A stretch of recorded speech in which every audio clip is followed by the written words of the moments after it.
Bonjour Mbote na balandi bomesana kolanda Stella Mokati singambo na émission bomoko tolobelaka ki molimo ya bamangomba ebele. Merci à trop na ba chers abonnés au bazo pesa biso ba remarque par rapport à l'émission puis ba pesa biso ba coup de chapeau que l'émission de telle mama kasi et puis ba sujet ça vraiment kitoko. Lelo elongo la cameraman na Jonathan Bongania to l'invité tozona rapona ko luka. Ba image ya bien puis ba sujet kitoko pour bino ba chers abonnés à la satisfait toye awa processement na domicile ya porte na biso Gary Kibonge o sito ya mbaya mbala moko na plateau ya Moso ba Shalom TV toye na ye longo na réalisateur na to la sujet moko très capital o si vous a connecté branché vous comprendre à la suite to pesi mbote na papa na biso à porte Gary Kibonge. Bonjour papa. Bonjour. C'est Mikolo moi et belé tout le monde en était mais j'espère que nous ce qui est bien ma camarade dans la nouvelle c'est ça bien. Alors c'est ça bien la preuve année que au monde biso tous en pleine prière. C'est que ça va. Bon mon la tous en pleine prière boka makelele ya do maombi na mahombi donc soko omoni ke ozali kambo sala te oye awa pa apporte Gary Kibonge ye mo ko lando na prière oye bana ko simba te e ko simba na pesi mbote na rédacteur na Dimitri Bongani Jonathan Bongani o tozane awa sur le terrain to kisi pona ko jaba image et pas notre apporte Gary Kibonge et à toute la famille équipe Moso ba pena batu nyonso o balanda ka Stella Mokati singambo papa Gary tozonge pa na yo teni toyebe puis sujet toyeli nango awa biso mpe baobe toyebi mpe tina bao bayebi te bayeba ntango tozoyoka rédemption. Quand on parle de la rédemption, ministère de la rédemption, mystère de la rédemption pour na yo papa ezolo banini le ministère de la rédemption. Bon, mystère de la rédemption, déjà quand on parle d'un mystère et yo lo ba mabomba mi nini eza na kati ya mystère wana nini eza na kati ya kobomba manini ebomba mi na kati ya rédemption tokoloba lise quoi ti dans la lingala tolobi lise quoi et ezali thème moko très important surtout que toti koleka na Pâques donc on va essayer de changer na bandeko balandi nyoso na pesi nanu bango mbote na pesi pe na yo mbote na pesi mbote na Jonathan Bongania ndeko asungaka biso toujours nzamba pambola ye. Alors nakoloba merci na bandeko nyonso balandaki biso nanu na émission passée où nous avons parlé de la différence entre Lucifer, Satan, tout ça. Ba nyonso balandaki biso nzambe Zamba Zwalokum. Alors, tolobi nzamba pambola ba nyonso balandaki biso, mais bolemba te bolanda biso lisusu, surtout il faut s'abonner na chaîne pour continuer kolanda biso. Alors pour répondre à votre question, nous allons voir d'abord ce que signifie le mot rédemption. Parce que on ne sait pas parler de quelque chose que les gens ne maîtrisent pas. Il faut d'abord toyeba rédemption ana elingi koloba nini. La rédemption est l'œuvre du Christ.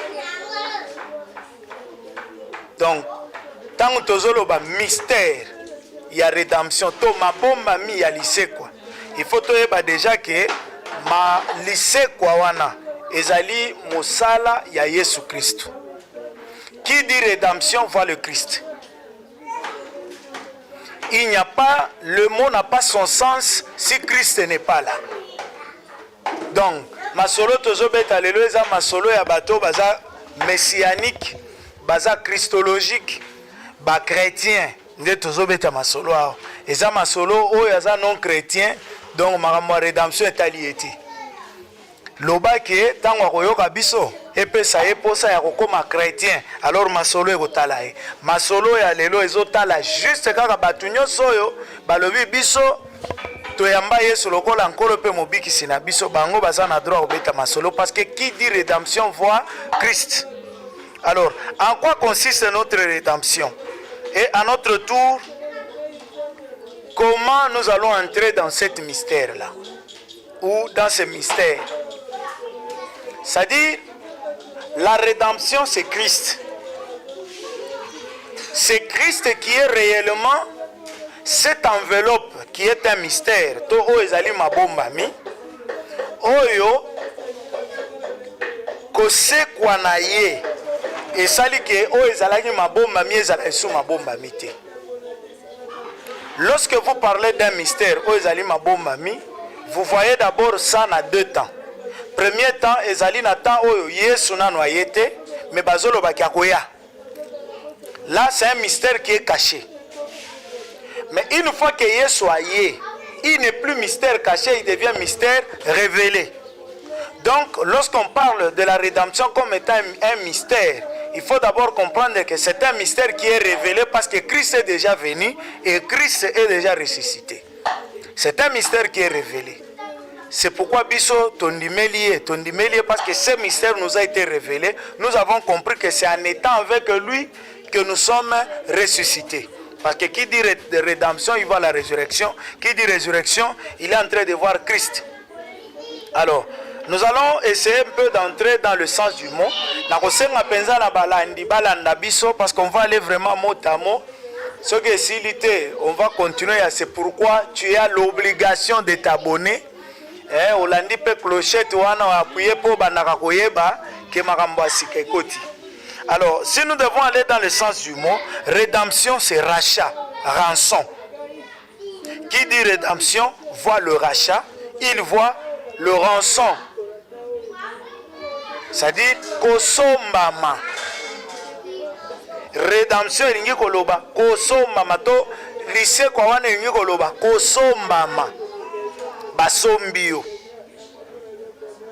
Yango tozoloba masolo eza particulièrement pour na biso tosombama. Donc muto ya sombami na note masolo il faut eko concerner soki alingi pe asombama. Papa ça Yesu a quitté. Rédemption peut elingi le malon pété. Le terme rédemption est tina o Yesu ayaki.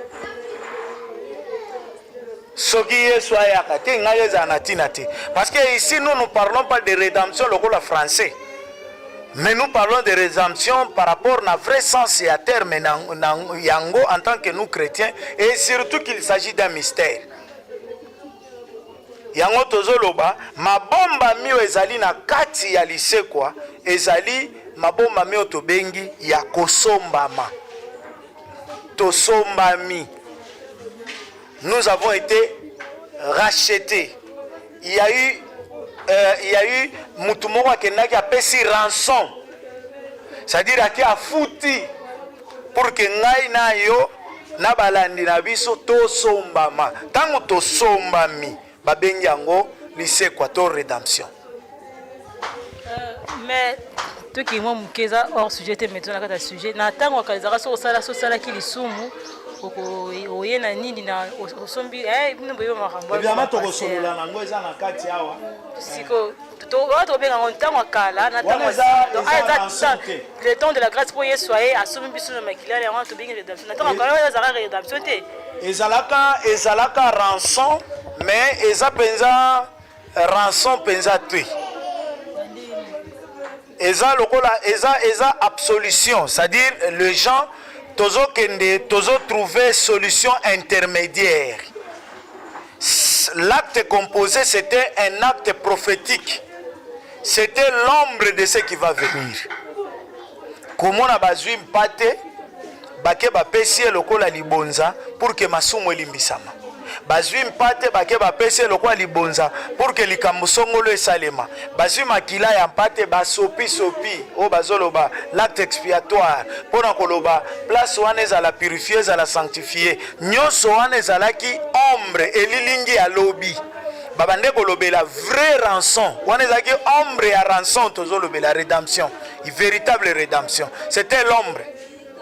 Parce que acte nyonso bande ko salema wana vous allez comprendre que tozui meme bazui meme bakenaye bakata ye bapesa ye pona libolimbisi ya masumu mais meme wana bazozwa bazokende na ye kokata mutu aza meme ya batu bazui bakena ye meme wana aliaka meme wana alalaka meme wana azaka na air moko pe amoni moto akimi moto akei mpo azobatela bomoi meme aza na kobanga bazwi bake batie na hotel azwi place na yo bakati basopi mutu yango azokende kotie na hotel aza mpe mutu aza na mai na makila ye mpe asumukaka ye mpe alalaka pongi ye mpe asa. Donc vous allez voir que quelque part il y a une faiblesse na rédemption wana. Il y a une faiblesse. Il suffit seulement que état ya mutu oyo azosala makambo wana ezala malamu te pour que processus nyonso ebeba. Il suffit seulement que état ya mpate oyo ozokende na ye azala na état ya malamu te pour que processus nyonso wana ebeba. Mais lorsque Christ arrive, il arrive comme étant le véritable agneau. Et il a été sacrifié une seule fois. Point trait. Vous comprenez que agneau wana akomi agneau aza na tache te, aza sans défaut, agneau wana alalaka te. Agneau wana aliaka te. Agneau wana amela mai te, agneau wana akimaka moto te. D'ailleurs ya ye pona moto yango. Ya agneau wana akimaka moto te. Agneau wana eza mutu te nde azotia ye na mesa. Agneau wana azo dépendre na attitude ya mutu te po ye moko agneau nde aza libonza, ye moko agneau nde aza mobonzi. C'est le même agneau qui est sacrifice et c'est le même agneau qui est sacrificateur. C'est ça la différence. L'autre agneau a un sacrificateur qui le sacrifie. Mais l'autre ici, cet agneau-là, a une personne qui l'offre. Et lorsqu'il entre dans le sacerdoce, il y a un sacrificateur qui le sacrifie sur l'autel. Mais l'agneau dont nous parlons ici, la rédemption, le véritable, le véritable agneau ou la véritable rédemption dont nous parlons ici, yé. Mutunda bonzi ete, nzambenda bonzi. C'est que ami bonzi, yépe, ami bonzi pe ami kabi. Donc, nyonso ezaka ye mutoza na intervention na kati wana te. Tout s'arrête au niveau de Dieu. L'homme n'est pas intervenu dans la rédemption du Christ. Mais dans la rédemption des agneaux, de quoi l'homme intervenait. C'est ça la faiblesse. C'est comme ça qu'on va te dire, par les offrandes, le sacrifice des agneaux et des yabampate, tobanai ko zipalisumu et banai ko longwati. C'est-à-dire makila wana tango ke nzamba tali kaka boye azipi liswa etali makila ezomona lisumu na ote komo tala makila. Mais par la rédemption du Christ, va présenter biso par Jean-Baptiste, voici l'agneau de Dieu qui ôte yazolongola. Yazolongola.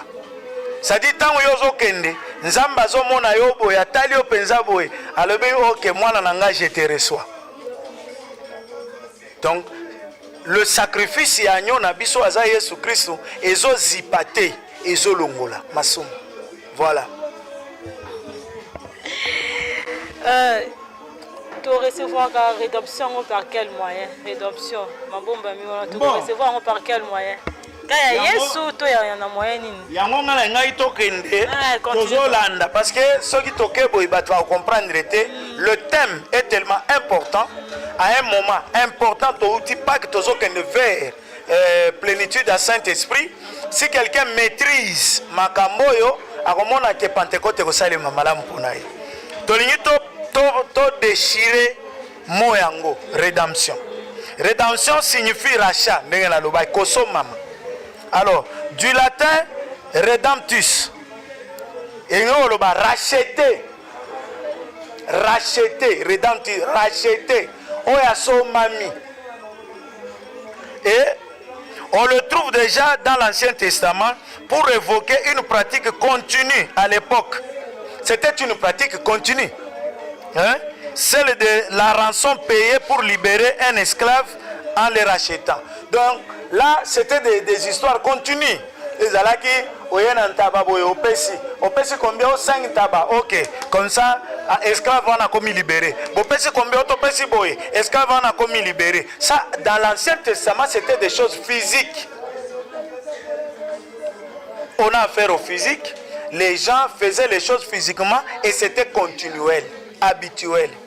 Mais avec la rédemption du Christ, c'est Christ ne meurt pas et se réveille. Non, non. Asi akufa, asi ase quoi.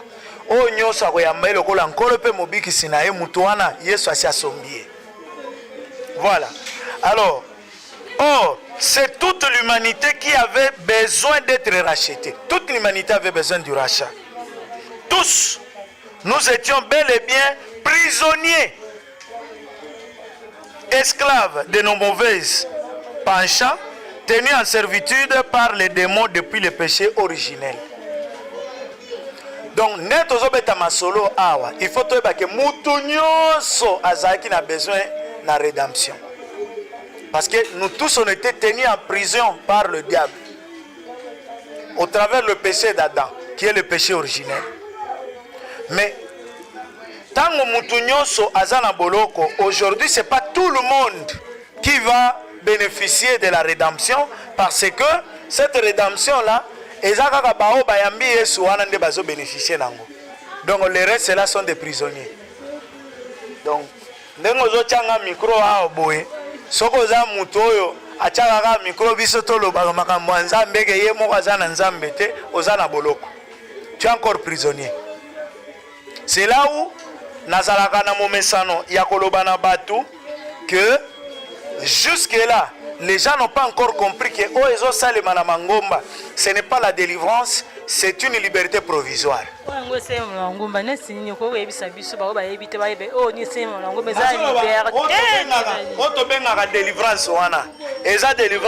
Liberté provisoire. La vraie délivrance, c'est lorsque la personne reçoit Christ dans sa vie et vit avec Christ. Cette personne-là devient éligible pour la délivrance. À ce moment-là, Moutouana a besoin de délivrance. Au Monia, Moutounio Sazana Boloko, au travers le péché originel. Mais na pona bima na boloko wana, je dois être racheté. Il faut qu'on paye le prix. Et celui qui paie le prix, c'est Christ. Donc, si je reçois Jésus dans ma vie comme Seigneur et Sauveur, et je vis avec Jésus dans ma vie, il soit racheté au travers son sang. Nanzera makila naenda somi biso lifuti oyo apesi eza makila akeye afuti makila na ye po ngai na yo tolongwa na boloko, donc asombi biso na makila na ye. Mais tant na yambi yeso ko nkolo pe mobikisi na somba mi naza sous esclave à Satan te. Yango Bible lobi, si le Christ vous a franchi, vous êtes totalement libre, réellement libre. Vous connaîtrez la vérité vous affranchira. La délivrance, ce n'est pas ce qu'on reçoit par l'imposition des mains. Bima, bima, bima. Non. La première des délivrances que nous avons, qui est la véritable délivrance, qui nous met en position d'avoir la délivrance de l'imposition des mains, c'est la délivrance que nous avons lorsque nous recevons Jésus comme Seigneur et Sauveur. Le rachat. C'est sortir de la prison. Comment voulez-vous que quelqu'un n'est pas encore sorti de la prison alors qu'il est prisonnier des démons? Il faut commencer par racheter la personne.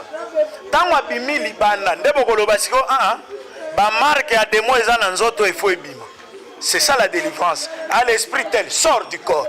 Il sort. À ce moment-là, la personne reste dans le Seigneur tout en étant délivrée. Nazoni Ponakoloba, l'église est le rassemblement des rachetés. Les gens qui ont été hier prisonniers de Satan et aujourd'hui, ils sont libérés de cette prison-là parce qu'ils sont rachetés par le sang du Christ au travers la mort et la résurrection de Jésus-Christ. Voilà. Alors, nous disons que quiconque commet le péché est esclave du péché. Jean 8, 34.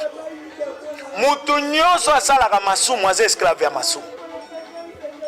toute personne qui commet le péché, il est esclave du péché. Maintenant, dites-moi, le diable avait réduit le genre humain à être captif, à perpétuité captif, d'un héritage soumis à de lourdes dettes. L'homme, c'est un captif. Pour le diable, l'homme, c'est un captif perpétuel. C'est un prisonnier à vie. C'est-à-dire l'homme a des dettes chaque jour devant le diable.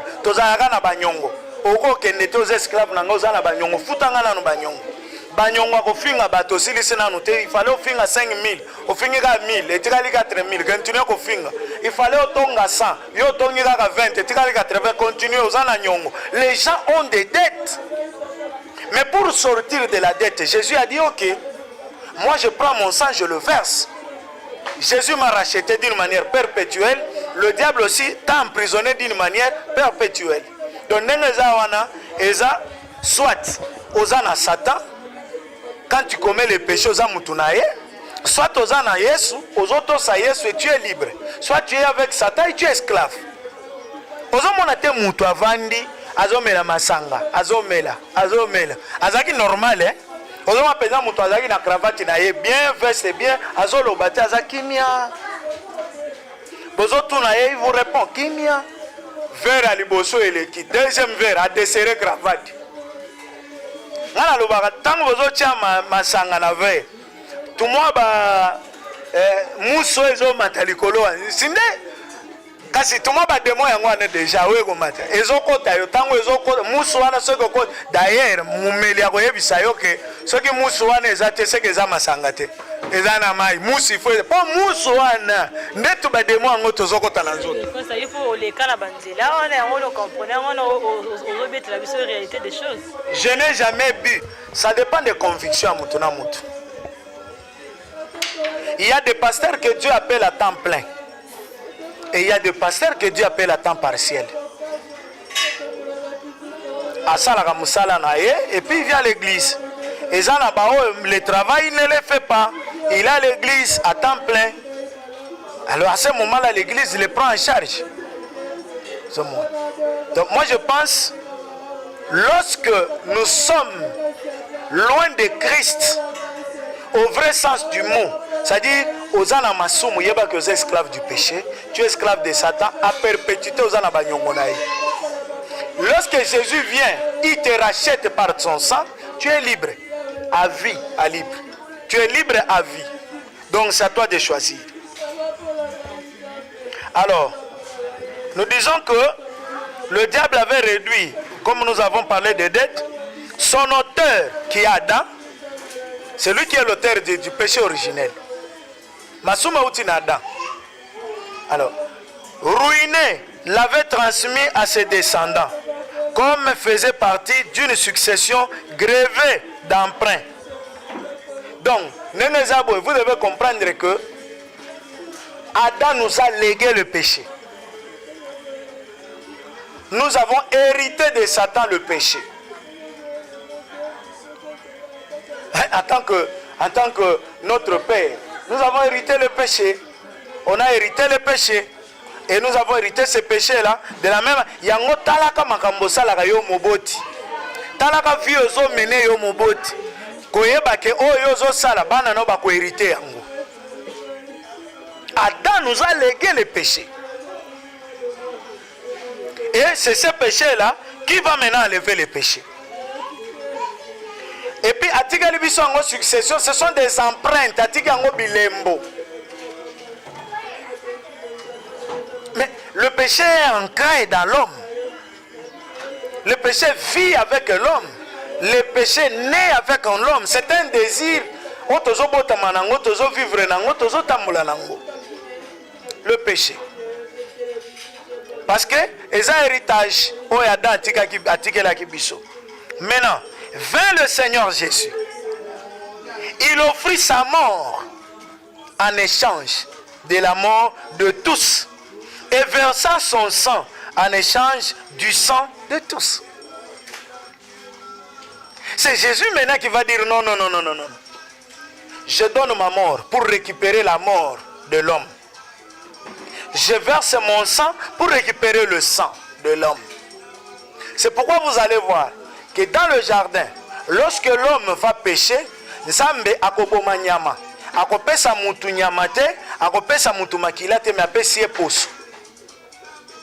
Lokolo elamba. Mais c'est craint lorsque Jésus va venir. D'ailleurs, tango Yesu, tango Nzambe apesi mutu poso, apimelie msunyi na makila, apesi na loi et pas Moïse. Hébreu ata moko te amela makila. Okolia msunyi to melina makila. Mais quand Jésus arrive, il dit non, non, lokola ngai na sombi liwa, ngai na verse makila na nga, mela makila na nga pe lia nzoto na nga. Il nous donne le droit de boire le sang et de manger la chair. Lokola Nzamba pesa yi déjà poso. Tozu siko musonyi, tozu siko yo na makila, allez, Pososiko elati musuni. Ezuna makila. Et nous vivons. Tout celui qui n'a pas Christ, c'est mort. C'est un cadavre ambulant. Parce qu'il n'a pas la chair. Il n'a pas le sang. C'est un mort. Revivifier, c'est redonner la vie. Et l'autre, qui sont la vie, tu peux vie. Revivifier. Le sang de Jésus et son corps revivifie. Revivifie, donc ça redonne la vie. Adam a donné la vie. Parce que tu as. Mais lorsque l'homme est mort, Adam n'a pas donné la vie, il n'a pas revivifié, il n'a pas donné la résurrection. Mais Jésus est venu nous donner la résurrection en tant que deuxième Adam. Voilà. Donc il s'est livré lui-même pour la rédemption de tous. 1 Timothée 2,6. Yesu a mis livré ye moko pour na lycée kwa ya biso nyonso. La rédemption ezali kosombama makila na Yesu eye epesami lokola mbongo et puis liwa na ye epesami pona biso tosekwa pona biso tozwa bomoi. C'est ce qu'on appelle la rédemption. Donc le mystère de la rédemption consiste par le sacrifice suprême de Jésus-Christ. C'est Jésus la rédemption. Voilà.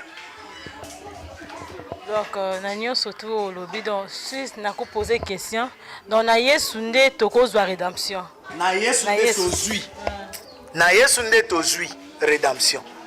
Ntango kala wana ntango Yesu azalaka te ozobaka minka na temps mais na temps ancien ntango Yesu azalaka te rédemption ebandaki kosalema kaka ndenge esalema kaka boye mpo eza makambo kala bana kala ebandi lelo te pasteur. Non. Na ntango akala bokomona que rédemption ya on a expliqué kio na ntango akala vous devez comprendre que l'église na ntango akala l'église revêtait un caractère physique. Tozaki na sacerdoce ou eza physique. Toza na tabernacle eza physique. Nzambe ye moko aza représenté na arche ou eza physique. Donc c'était le physique.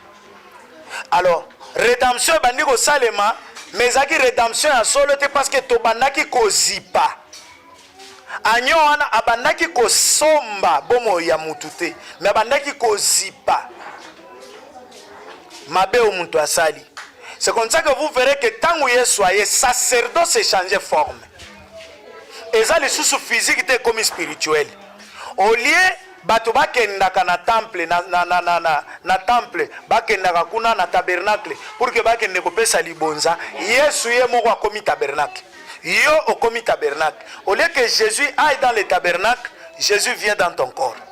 Au lieu que toi tu ailles dans le tabernacle, c'est le tabernacle qui vient dans ton corps. C'est ça la différence. Avec l'ancien régime, tobane kokende na tabernacle. Mais avec la nouvelle alliance qui est Christ, nous-mêmes, le tabernacle vient chez nous parce que nous-mêmes nous sommes tabernacle. Et le sacrifice se fait en nous. Parce qu'il dit, nous sommes un royaume de sacrificateurs. Ça devient spirituel. Donc na tango akala yango ko remarquer que batu nyonso bakufa eza tango Yesu asekwi nde ba oyo bakufaka na bondimi basekwi sikoyo parce que nde bazwi liseko apôtre sikoyo pona ba oyo ba koki kosala nini poto mériter mystère ya rédemption. Bon, ce que nous devons faire c'est accepter Jésus comme Seigneur et Sauveur parce que l'accomplissement de la rédemption, c'est avec la nouvelle alliance. La Bible dit que Bamataki, lokola Élie qui est monté, lokola Enoch qui était monté. Alors papa, pour tout ça basé minka na mystère de la rédemption. Sans rédemption, vie na biso, ba chrétien, ba non chrétien, et aux années sans rédemption, sans mystère de rédemption, quelle sera notre vie? Sans la rédemption, nous sommes esclaves. Nous sommes des morts. Nous sommes des prisonniers. Il y a démons, il y a Satan. Toute notre vie. Et il n'y a pas une autre vie qu'on peut espérer si ce n'est que la mort pour toute. La mort éternelle. Et dans le siècle présent et dans le siècle à venir. La rédemption est venue nous donner la vie, nous donner la victoire. Donc, Tu n'es pas chrétien si tu n'as pas la rédemption. Tu n'es pas chrétien. Toute personne qui n'est pas chrétien n'a pas la rédemption. La rédemption, c'est un bénéfice qui est réservé aux chrétiens. Toi, tu n'es pas chrétien, tu n'en as pas. Mais nous sommes pas chrétiens. Et pour ça, nous sommes les tina bango baya po baya mbaye. Kasi bayo kangane na zolobaki. Bayo kangane na zolobaki. Baza ya kokufa. Ceux qui bayambi Yesu te baza ya kokufa. Ceux qui bayambi Yesu te baza ba prisonnier ya Satan. Ceux qui bayambi Yesu te baza ba esclave ya Satan. Vina bango mobimba bako servir Satan na masumu. Baza ya kokufa. Donc malamu bayamba Yesu lokola nkolo pe mobikisi na bango parce que Yesu akobotola bango na maboko ya Satan. Voilà. Ah. Capital obike malembe toto kende po to comprendre apporte gari to ke chuter pour na émission na biso to conseil nini non on aura la question na suyo conseil nini na bato oyo ba minimiser vraiment mystère rédemption pe na ba l'église miso pe na ba balobarango pena bien te bazwango ka likolo mais ya de maboma moko eza caché autour ba oyo ngakute kamusinga malibosuku na iba yango conseil ni to tolini to mode la fait ni okolo ba par rapport à makamani osoto. Nous devons aujourd'hui comprendre que l'église est née avec la rédemption. C'est la rédemption qui a donné naissance à l'église.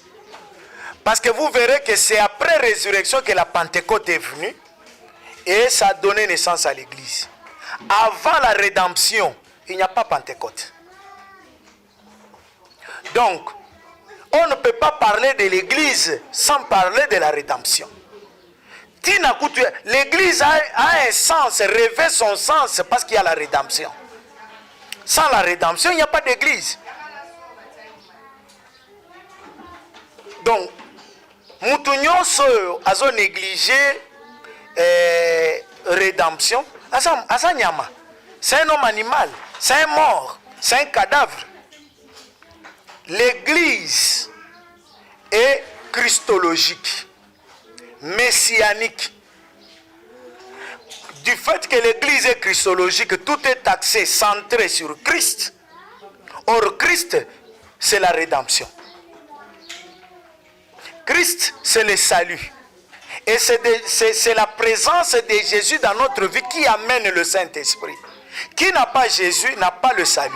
Qui n'a pas le salut n'a pas le Saint-Esprit. Comment tu peux me parler de l'église, tu peux me parler de la chrétienté sans parler de la rédemption? Impossible. Mais biloko nyonso wana, là où il y a la rédemption, biloko wana eza na tina te eza na bokonzite. Ce qui fait que les gens n'ont pas encore compris, l'église n'a pas encore compris le vrai sens. Il y a Pâques, il y a rédemption. La rédemption, c'est ça même le socle, le soubassement de la chrétienté. Donc, fête net, il y a Pâques, il y a fête, il y a Mounene Makasi. Nde fête, il y a que Ovani Penzo le dit, ah, ceux qui n'ont pas mondimilelo, ils ont Pâques. Parce que Yesu a koufa, Yesu a c'est quoi. C'est comme ça que la Pâques est scellée par la Sainte Seine. Tomeli makila na Yesu, tolie penzoto ya Yesu. Tout le monde a mingi to jeudi saint. Mais tout le monde a ça na mingi za la rabata catholique ou protestant. Mais surtout vraiment ba bus ba to l'église de réveil. Donc tout le monde a le col ni mo bo idolâtrie bona. Pourquoi ça papa? Bon. Ya on a zo répondre on a zo loba. Il y a des thèmes autozo éviter dans l'église. Parce que ce sont des thèmes qui dédouanent les fidèles. Parce que ce qu'on a ici fidèle que na makila na Yesu na liwa ya Yesu yo koma libre za monsomi. Bon, il est libre. Yo ya ko yebisa e condamnation. Ce qu'on a ici que les liens de nom, les liens de sang, tu vois, la nuit, les sorciers va venir. Il va te dire que Yesu asia kufelinga, Yesu asia sopelinga makila na ko banga bangote. Bakolonga ngaite. Omoni. Parce qu'il suffit seulement muto tamula na Yesu azobanga ya zoto saye, soka ordonné na Satan longo akokende. Parce que Aza déjà libre. Mais le pasteur sait que, bon en fait, le pasteur entre guillemets, sait que ceux qui mundimi wana comme une logique wana akopesa sous ma bonzate. Oh non, pesa 15 000 pose ou délivrance, pesa 30 000 pose ça. Pesa les sous-soutés. Il faut continuer à garder les enfants de Dieu, l'église dans la prison.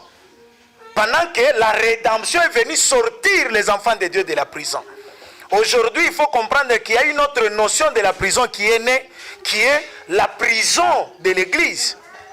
La prison sacerdotale, créée, inventée par moi, ce que j'appelle les bandits à bouche armée.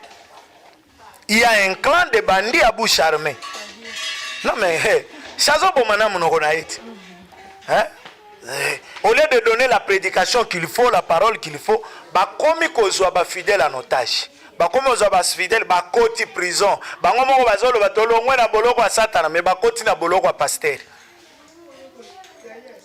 Et au moment où la Bible est que kofingate. Mais si le pasteur lui dit attention, il faut attention au pasteur à l'objet mais bibliothèque. Soyons sérieux. Tout ce que les gens disent doit correspondre avec la parole. Lorsque le prophète Esaïe est venu dire au roi Ézéchias que Nzamba est préparé déjà aux okufa. Munguna kokota malade ozalango okufa Nzamba le banda ko préparer. Et le roi Ézéchias a dit quoi? Il n'a pas suivi le prophète Esaïe, il n'a pas négocié avec le prophète Esaïe. Le roi Ézéchias a dit à Dieu, souviens-toi de mes bienfaits. Kanisa bola monasala. Qu'est-ce que Dieu a fait? Dieu a dit au prophète Esaïe zonga que ne voyez pas Ézéchias qui n'a pas 15 ans de vie et il va guérir et il aura la victoire. Ma soeur, les enfants de Dieu n'ont pas à supplier le pasteur. Les enfants de Dieu ont à supplier l'Éternel qui les a accordé la rédemption. Bakoki ko supplier pasteur te, bako supplier Yesu a accordé bango rédemption. Mais le pasteur sait que ce qui a kena yo na logique wana, akola nanzala. Ako intimider ondeni.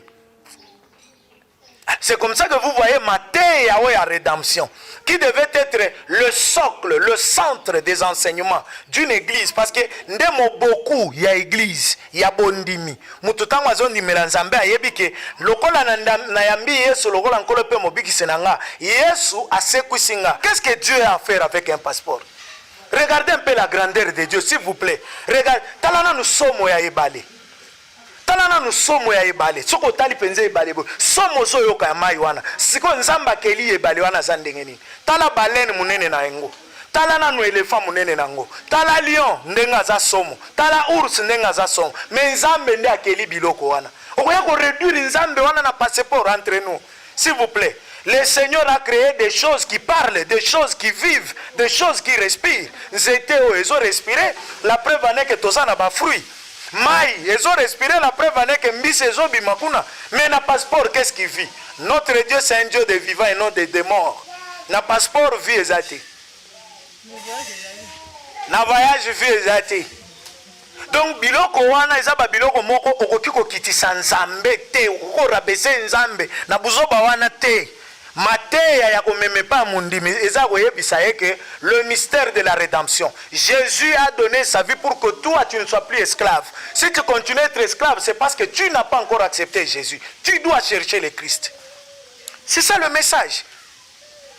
Alors, ce qu'on peut dire, c'est celui qui veut être chrétien, celui qui veut être enfant de Dieu, qu'il accepte Jésus comme son Seigneur et Sauveur.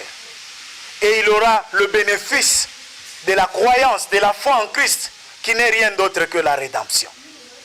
Et quand on est dans la rédemption, la Bible nous dit, le reste, vous serez accordé par-dessus sur quoi? La Bible me dit, vous aurez les signes qui accompagneront ceux qui auront cru. Voici les signes qui accompagneront ceux qui auront cru à mon nom. Bao bakozualise quoi? Rédemption. Tala bilemwe kolanda.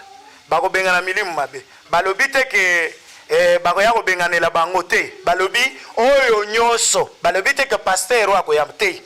Mutu nyonso ako ya Yesu lokola nkolo pe mobikisi. Ako bengana milimu mabe. Ako bonda ako tia loboko mulikola mobeli akobika. Les signes qui suivront. C'est-à-dire moi na nzamba okoba na ko changer l'église pour na kolanda basigne pour basigne faut elanda ye. Tango moi na nzamba comment changer ba église pour na kolanda bilembo abongoli nanu motema te po bilembo nde fe bana kolanda yo ake wapi ake na salon bilembo elandi yo na salon oke wapi ake kolala bilembo elandi yo na kolala ake wapi azolia bilembo elandi yo na kolia ake na bureau bilembo. Les signes doivent nous accompagner partout parce que nous avons la rédemption. Mais quand on n'a pas encore la rédemption, la Bible nous dit cherchez premièrement la rédemption. C'est ça le royaume des cieux. Et le reste vous sera accordé. Dimitri Azawa, ndekolanga Jonathan Boganya, Dimitri Mbote Pisiko Zali. Ndekolanga Boganya Aza Awa, Azo yoka mateyati. Il peut croire que le fait que Azo soit bilili et que Azo yoka maté akokota lola, akokota te. Akokota lola soka yoki, amoni ke ayambi Yesu andimi maté wana asaleli yango s'il vous plaît. C'est pas le fait de dire Yesu na yambi lokola nkolo pe eza récitation te. C'est un problème, il y a bisala. Balobi kondimo ezangi misala eza kokufa. Misala. Bon, dites-moi, si je te dis aujourd'hui que tala ba publicité ozo les gana TV, combien de publicités parlent des gens venez à Christ parce que vous devez vous convertir. Ezakaka, venez à moi, ici le Seigneur va faire un miracle. Et venez, vous allez voir que si tu ici, sokinzambe na yo asala nanu te yaka wa okomona. Yoza nango pesa ba famille na babolo bazali. Yoza nango mi pesa yo moko parce que ozobela azme, mi bikisa nanu. Pourquoi on ne peut pas dire venez chez le Christ, convertissez-vous? C'est ce message. C'est pour te répondre que des messages il fallait toper ça, mais l'église est déviée. Le qu'on a to dévié message wana. Balamoko église et perdre nguya nango. Et perdre puissance nango parce que puissance et église et outil un message et un mystère à rédemption. La puissance de l'église vient de la rédemption. Parce que c'est la rédemption qui a dit à l'église, tu peux renaître encore. Parce que Adam a dit, toi église, enterre-toi, meurs. Et le diable a pris l'église en otage. L'église est en loko akolobe pas Satan. Yasuka na koloba nzamba pambola bino. Nzamba pambola ndeko nanga Dimitri Bisika Zali, nzamba pambola mon frère Jonathan Bonganya Bisika oyo azana musala azosala. Nzamba pambola yo moko. Nzamba pambola balandi nyoso. Nzambe apambola bana alemede nyoso. Et en particulier équipe intercession oyo et sungakanga toujours Nzambe apambola libota na ngai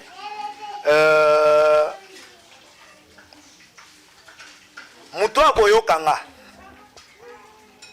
ayokanga ite na litoi ya fanatisme to na litoi ya koluka kosepelisa pasteur na ye to komisepelisa ye moko mais ayokanga na litoi ya molimo parce que c'est le coq qui est en train de chanter. Le coq, quand il a chanté, c'était pour que l'apôtre Pierre puisse se souvenir de ce que Jésus avait dit. Pierre n'était pas païen, mais à Salakimbeba, par rapport à Yesu Alobaki. Tant on se à l'église, c'était pour le rappeler Yesu Alobaki no Kyokouanga Nanga. Aujourd'hui, ce que je sors ici, c'est un message Loyembo Nazoyemba en tant que chant du coq. Mutu nyonso azoyokanga ayeba kaza mopagano te ayeba te kaza na problème na nzambe te mais problème eza ke à partir ya message otala bisiko kweyeli zonge pa na nzambe sala lokola Pierre fukama tubela zongela nzambe alingi yo makasi. Merci beaucoup. Pour ce numéro de téléphone mutu olinga abenga yo en privé pour donc azwa en profondeur makambo yo etikolo bama bon mutu oyo akolinga kobenga ngai akobenga nga na 097 55 4 33 98 097 55 4 33 98. Voilà. Merci mingi apôtre Gary Kimbonge, le chant du coq. Ah bandeko balandi émission na biso bomoko tokomi na suka.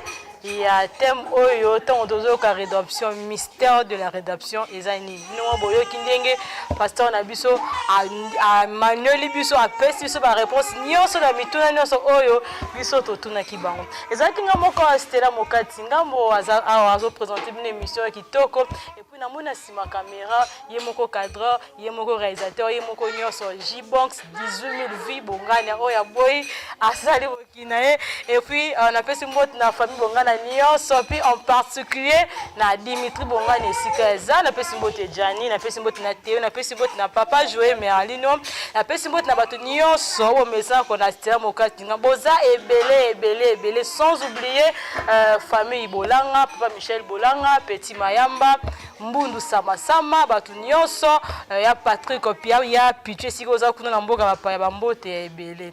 Quant à moi, je vous dis tiens là, restez toujours branchés dans l'émission Bomoko Bokozala dessus te Bokozala vraiment dessus te na bande encore bon s'abonner pour bozwa ba nouvelle kitoko ba mission kitoko oyo papa biso Gary Kimbongi ya oti ko ebisa biso.